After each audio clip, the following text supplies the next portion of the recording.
আজ আমি আমার ধারাপাতের বন্ধুদের কাছে একটা নতুন একাদশ শ্রেণীর পাঠ্য নিয়ে এসেছি, যার নাম ডাকাতের মা। লেখক সতীনাথ ভাদুড়ী।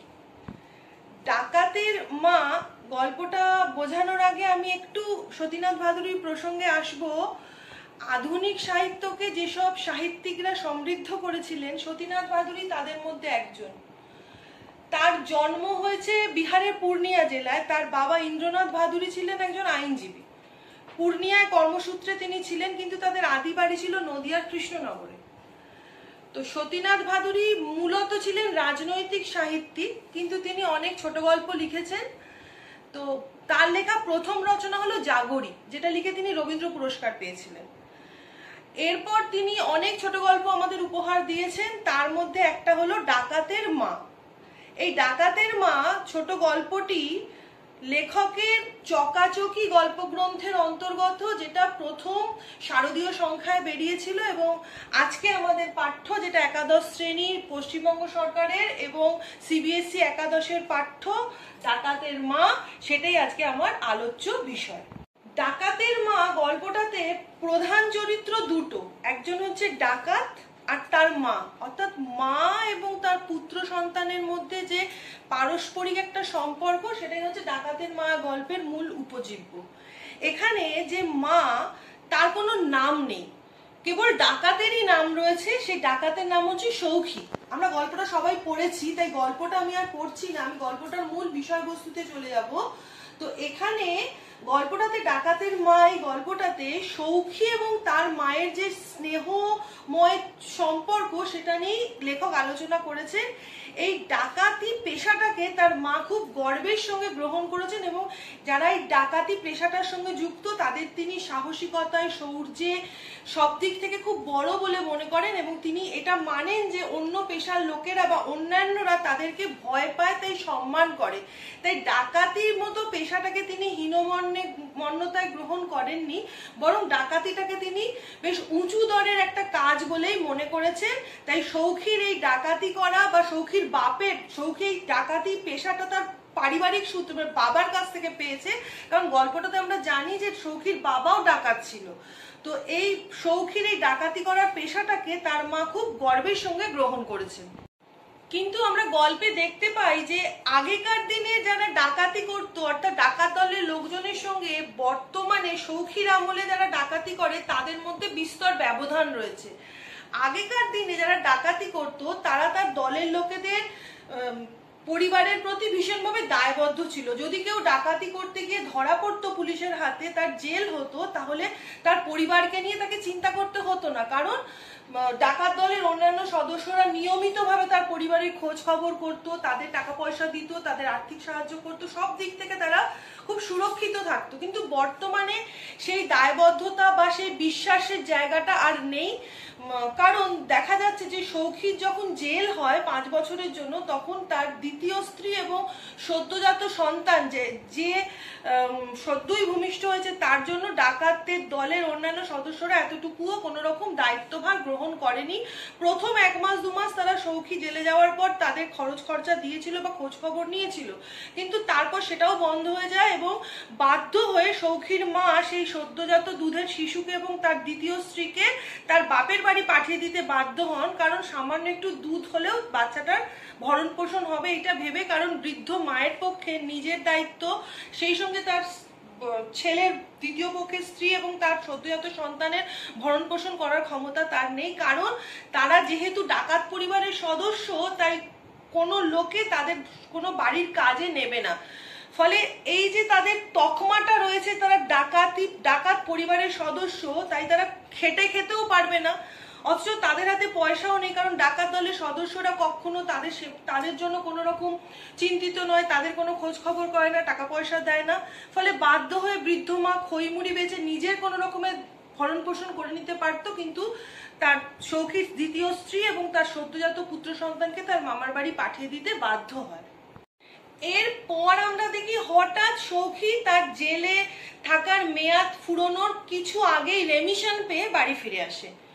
রেমিশন মানে হচ্ছে মেয়াদ ফুরানোর আগে তার ভালো কাজের জন্য কর্তৃপক্ষ, জেল কর্তৃপক্ষ তাকে আগামী ছুটি দিয়ে দেয়। তো সৌখী মাঝরাত্রিরে হঠাৎ ফিরে আসে, তখন তার মা ঘরের মধ্যে ঘুমাচ্ছিলেন এবং তাদের অনেকগুলো দরজায় টোকা দেওয়ার অনেকগুলো সংকেত ছিল, যে সংকেতে বোঝা যেত যে কে এসেছে, পুলিশ এসেছে, দলের লোক এসেছে, না সৌখী ফিরে এসেছে। তো তার মা খুব সজাগ ঘুমতো। রাত্রে একদিন দরজায় টোকা পড়ার আওয়াজ শুনে সে বুঝতে পারছে যে নিশ্চয়ই সৌখী এসেছে এবং উঠেও তিনি দেখেন যে তার ছেলে সৌখী ফিরে এসেছে। হঠাৎ অপ্রত্যাশিতভাবে ছেলের ফিরে আসা দেখে তিনি ভীষণ আনন্দ পান এবং মনে মনে ভয়ও পান, এইটা ভেবে যদি তার ছেলে এক্ষুনি তার ছেলে আর বউকে দেখতে চায় তাহলে তিনি কি উত্তর দেবেন। কারণ তিনি যদি সঙ্গে সঙ্গে বলেন যে তাদেরকে তিনি বাপের বাড়ি পাঠিয়ে দিয়েছেন, বদরাগী ছেলে, বদমেজাজি ছেলে, সে যদি সঙ্গে সঙ্গে দলের লোকের সঙ্গে ঝামেলা করতে চলে যায় বা এখনই তার মায়ের কাছে দুদণ্ড না থেকে বউ ছেলেকে দেখার জন্য তার বাপের বাড়ি চলে যায়, এইটা ভেবে তিনি সেদিন ছলনার আশ্রয় নেন এবং ছেলেকে কিছু না বলে সেই রাত্রিটা কেটে যায়। কিন্তু মনে মনে এটা দুশ্চিন্তা করেন যে আজকে রাতে কোনো রকমে খইমুড়ি দিয়ে তার ছেলেকে কোনো রকমের রাত্রিটুকু গুজরান করে তিনি, সে শুয়ে পড়েছে ঠিকই, কিন্তু সকালবেলা উঠেই তো সে খেতে চাইবে বা ছেলে বউয়ের খবর জানতে চাইবে। তখন তিনি কি করবেন এই চিন্তায় কিছুতেই তার মায়ের ঘুম আসে না। ছেলের গায়ে দেওয়া নতুন কম্বলটাও গায়ে দিয়ে তার ছেঁড়া কম্বলের মতো না থেকেও তার ঘুম আসে না। তিনি বারবার চিন্তা করেন কি করব কি করব, ছেলেকে কি করে পরের দিন সকালে খেতে দেব, কারণ চাল, তেল, নুন ইত্যাদি কিনতে গেলে কিছু পয়সার দরকার, যেটা তার কাছে নেই। এবং সদ্য জেল থেকে ফিরে আসা ছেলের কাছে তিনি যদি সে তক্ষুনি পয়সা চান যে পয়সাতে আমি বাজার থেকে এগুলো কিনে আনি, সেটাও খুব একটা শোভন দেখায় না। সেজন্য তিনি বাধ্য হয়ে মাঝরাত্রিরে উঠে গিয়ে সামান্য 14 আনার বিনিময়ে মাতাদিন পেশকারের বাড়ি থেকে লোটা চুরি করেন এবং সেটা বাজারে গিয়ে বিক্রি করেন। তো তার সেই চুরি তিনি ভেবেছিলেন হয়তো ধরা পড়বে না, মেয়ে মানুষের অল্প বুদ্ধি তো, কিন্তু মাতাদিন পেশকারের দোকান থেকে চুরি হওয়া লোটার সংবাদ দারোগারা পেয়ে যায় এবং সূত্র ধরে তারা চলে আসেন সৌখীর বাড়িতে। তখনও সৌখী ঘুমোচ্ছিল, ঘুম থেকে ওঠেনি। এরপর তার মা বুঝতে পারে যে তিনি কি ভুলটাই না করেছেন। যদি তিনি সত্যি সত্যি ছেলের কাছে সবকিছু বলতেন, তার অভাবের কথা, তার সাংসারিক পরিস্থিতির কথা, তার ছেলের বউকে বাধ্য হয়ে তিনি বাপের বাড়ি পাঠিয়ে দিয়েছেন, এইসব কথা, তাহলে হয়তো আজকের এই পরিস্থিতি তাকে দেখতে হতো না। কিন্তু কথাতেই বলে মেয়ে মানুষের বুদ্ধি, তো যে কোনো কারণে হোক, বয়সের কারণে হোক, সন্তানের প্রতি স্নেহের কারণেই হোক, বা ছেলে বদমেজাজ, এইটা যাতে সঙ্গে সঙ্গে সে কোনো প্রতিক্রিয়া না করে এটা চিন্তা করে তিনি সেদিনকে তার কাছে লুকিয়ে গেছিলেন। ভেবেছিলেন সকাল হোক, ছেলে উঠলে তাকে সবকিছু গুছিয়ে বলবেন। কিন্তু সেই সময় তিনি পেলেন না। দারোগারা জোর করে সৌখী বাড়িতে এলো, জিজ্ঞাসাবাদ করলো এবং সৌখী তখন বুঝতে পারলো যে তার মা তার সংসারের অবস্থাকে লুকোনোর জন্য এই কাজটা করে ফেলেছে। সৌখী ডাকাত ছিল এবং সেটা তার গর্ব ছিল। চুরির মতো ছোট কাজ, ছিচকে কাজ সে কোনোদিন করেনি এবং জীবনে কোনোদিন করবে এটা সে ভাবেও নি। কিন্তু মাকে বাঁচাতে তাকে বাধ্য হয়ে মায়ের অপরাধ নিজের ঘাড়ে নিতে হয় এবং সে পুলিশের কাছে, দারোগার কাছে, মাতাদিন পেশকারের কাছে স্বীকার করে বাধ্য হয়ে যে আমি লোটা চুরি করেছি। তখন মা হতবাক হয়ে পড়েন, কিংকর্তব্য বিমূঢ় হয়ে পড়েন এবং নিজের কৃতকর্মের লজ্জায় তিনি মাটিতে লুটিয়ে পড়েন এবং দারোগাকে বারবার বলেন যে না, ও করেনি, দারোগা সাহেব ও কাল রাত্রেই বাড়ি ফিরেছে, ও নির্দোষ, আমি লোটা চুরি করেছি। কিন্তু মাকে কিছুতেই পুলিশের হাতে তুলে দিতে চায় না সৌখী। তাই মায়ের করা অপরাধের দায় নিজের মাথায় নিয়ে সদ্যজাত সন্তান, যাকে 5 বছর আগে সে না দেখেই চলে গেছিল এবং তার স্ত্রীর সঙ্গে দেখা না করে, সৌখী তার জেলে রোজগার করা কিছু সামান্য কিছু টাকার বটুয়াটা মায়ের খাটিয়ার ওপর রেখে পুলিশের সঙ্গে চলে যায় এবং তার এই অপরাধ না করে অপরাধ স্বীকার করার এই যন্ত্রণাটা মাকে কুড়ে কুড়ে খায়। মা মর্মে মর্মে আহত হন এবং মাটিতে লুটিয়ে পড়ে তিনি কান্নায় ভেঙে পড়েন এবং কিছুতে ঈশ্বর কাছে, বিধাতার কাছে তিনি বারবার বলেন যে আমার ছেলের অপরাধ করেনি, আমার অপরাধের দায় সে ঘাড়ে নিয়ে চলে গেল।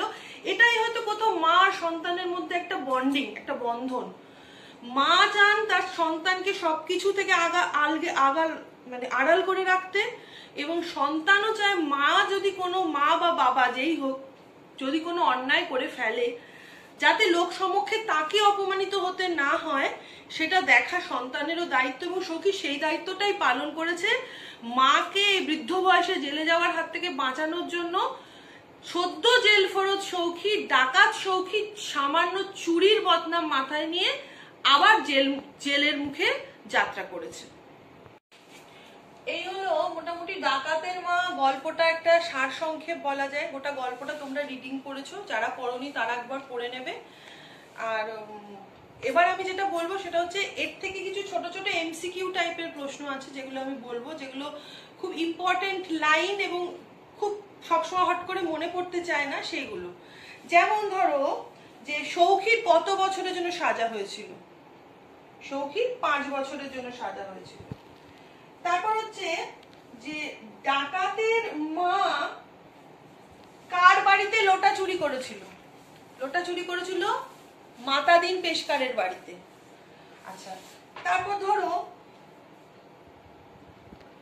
টক টক করে দুবারের পর আরেকবার টোকা পড়লে কি বোঝা যায়? টক টক করে দুবারের পর আরেকবার টোকা পড়লে বোঝা যায় যে দলের লোকরা এসেছে। দরজায় টোকা দেওয়ার নানা রকম সংকেত ছিল, দুবারের পর আরেকবার দিলে বোঝা যেত যে দলের লোকেরা এসেছে। আচ্ছা, এরপর হচ্ছে সৌখীর হাজতবাস সম্পূর্ণ হওয়ার মেয়াদ কতদিন আগে সে ফিরে এসেছিল? বছর খানেক আগে। তারপর হচ্ছে সৌখী কি বলেছিল যখন জেল থেকে সে ফিরে আসবে তখন কি করবে? তখন তার বউকে মানে দ্বিতীয় পক্ষের স্ত্রীকে রূপোর গয়না দিয়ে মুড়িয়ে দেবে। তারপর একটা প্রচলিত বাগধারার কথা এই গল্পে রয়েছে, সেটা কি? সেটা হচ্ছে যখন হাতি পাকে পড়ে তখন ব্যাঙেও তাকে লাথি মারে। অর্থাৎ প্রভাবশালী যখন কোনো বেকায়দায় পড়ে তখন অতি সামান্য তুচ্ছ মানুষ যাদের এতদিন গণ্যই করা হয়নি তারাও তাকে সুযোগ নিয়ে তার টিটকিরি করে। তারপর মজা দেখার জন্য সৌখীর মায়ের সঙ্গে কে খুনসুটি করেছিল? টিকটিকি। এরকম অনেক প্রশ্ন আছে। জেল পরিদর্শন, এটা খুব ইম্পর্টেন্ট প্রশ্ন, কে এসেছিল জেল পরিদর্শনে? কে এসেছিলেন? লাট সাহেব। তারপর লোটা হলো ঘরের লক্ষ্মী, এটাও একটা প্রবাদ। লোটা মানে হচ্ছে বড় ঘটি, বড় মুখওয়ালা ঘটি। লোটা হলো ঘরের লক্ষ্মী, এটা কে বলেছিলেন? এটা বলেছিলেন মাতাদিন পেশকারের স্ত্রী। তারপর হলো সৌখীর মা তার ছেলের জন্য কি রান্না করতে চেয়েছিলেন? ছেলে খেতে ভালোবাসতো, সেটা হচ্ছে আলু চচ্চড়ি। তারপর কদু চোর, একটা কথা রয়েছে কদু চোর। কদু চোর কাকে বলে? সৌখী ডাকাত, সে কখনো কদু চোরদের সঙ্গে মিশতো না। তো কদু চোর কথাটার অর্থ কি? যারা ছিচকে চোর, যারা ছোটখাটো চুরি করে তাদেরকে বলা হয় কদু চোর। তারপর দরজায় কতবার আঘাত করলে সৌখীর মা দরজা খুলতো? সেই সংকেতের কথা, সেটা হচ্ছে 10 বার নিঃশ্বাস নিতে যতক্ষণ সময় লাগে তারপর। সেরকম সৌখীর মা যে লোটাটা চুরি করেছিল সেটা কত দামে বিক্রি করেছিল? 14 আনায় বিক্রি করেছিল। তারপর সৌখী কতবার হাজতবাস করেছিল? 3 বার। তারপর সৌখীর শ্বশুর বাড়ি মানে দ্বিতীয় পক্ষের স্ত্রীর বাপের বাড়ি যাতে কি? তারা যাতে গয়লা, ওই যে বলেছে দুধটা পাবে, তারা গয়লা মানে তাদের অনেক গরু আছে। তারপর ধরো দারোগা সাহেব কিসে করে সৌখীর বাড়িতে সৌখীকে ধরতে এসেছিল? সেটা হচ্ছে সাইকেলে করে। ছোট্ট ছোট্ট বিষয় কিন্তু মনে রাখাটা একটু ডিফিকাল্ট।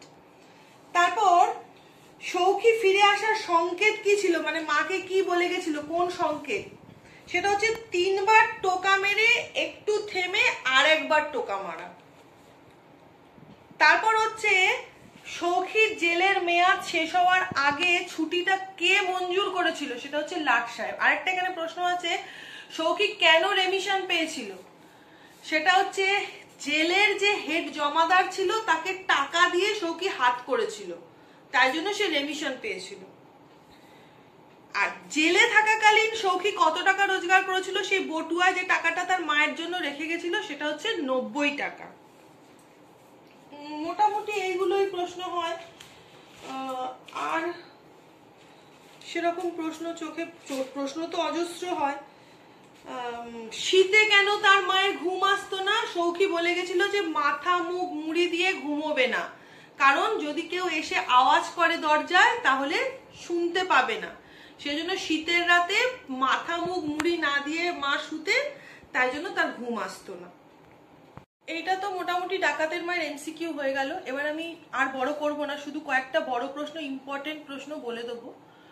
1 নম্বর ইম্পর্টেন্ট প্রশ্ন হচ্ছে, ডাকাতের মা গল্পে সতীনাথ ভাদুড়ী মার ছেলের সম্পর্কের যে উষ্ণতা বোঝাতে চেয়েছেন সেটা আলোচনা করো। অর্থাৎ মা ছেলের সম্পর্কের মধ্যে যে গভীরতা, যে ভালোবাসা, যে স্নেহ মমত্ব, যে কর্তব্যবোধ, যে দায়বদ্ধতা, সেটা আলোচনা করো 1 নম্বর। 2 নম্বর হচ্ছে মায়ের চরিত্র।